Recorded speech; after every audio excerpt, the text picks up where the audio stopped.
Paz do Senhor, irmãos. Quando você vai fazer o alistamento, eles te perguntam se você quer servir o exército.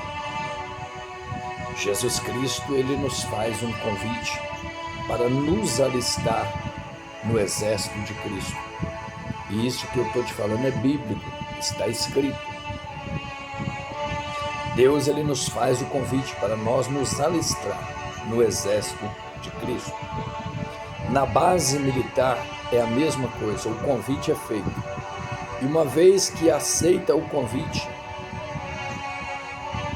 você tem que fazer alguns juramentos. E na base militar você faz um juramento de defender a vida. Aquele que se alista ao exército,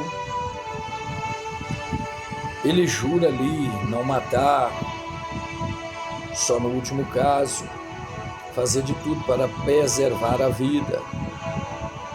Só que não existe guerra sem contra-ataque. E se você está em um exército para você batalhar contra o bandido, você na maioria das vezes vai ter que atirar e você terá que matar. Mas irmão, como assim? O que você quer dizer com isso? Eu não estou entendendo. Isso é na base militar.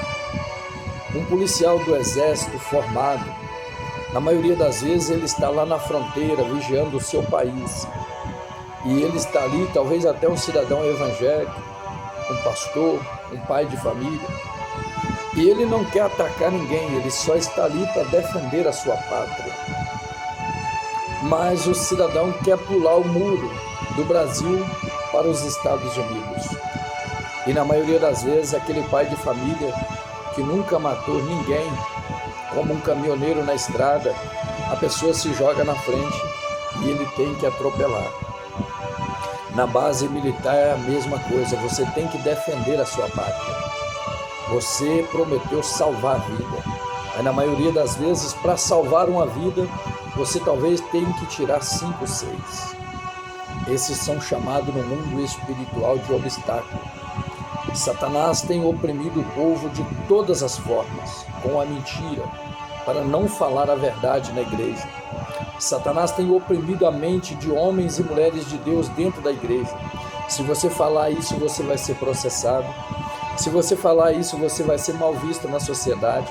Se você falar isso, eles não vão te dar oportunidade. Irmão, no exército, você não se alista só para se defender. Você não pode ficar dentro da igreja só orando para Deus não deixar você ser atentado. Você não pode ficar orando só para Deus não deixar que a enfermidade chegue na sua casa, para que a porta não feche. Você não pode ficar fazendo oração só de defesa. Vai chegar a hora que você precisa contra-atacar. Mas irmão Nilson, me explica isso. Você tem que atacar o pecado dentro da igreja. Você tem que atacar a promiscuidade dentro da igreja. Você tem que atacar a rebeldia, a falta de compromisso. Você precisa atacar a falta de verdade dentro da igreja. Infelizmente, irmãos, no exército, você se defende, você quer preservar, mas na maioria das vezes, para vencer, você vai ter que atacar alguém.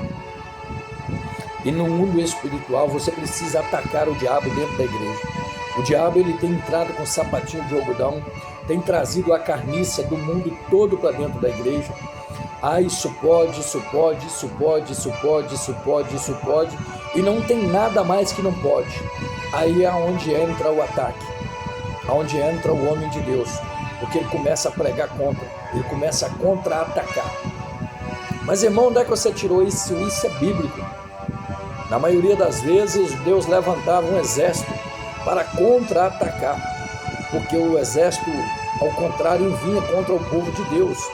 E na maioria das vezes, Deus teve que abrir o mar vermelho para o seu povo passar e depois fechar e matar aquele povo todo ali dentro. Por quê?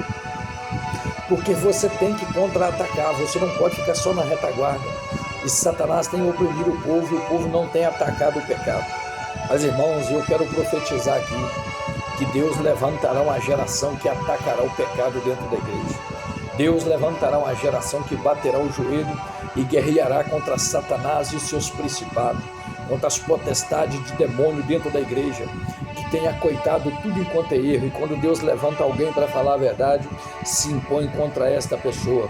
Mas eu profetizo em nome de Jesus Cristo que esses altares de Baal cairão por terra e que você não será enganado, você chegará diante de Deus sabendo da verdade.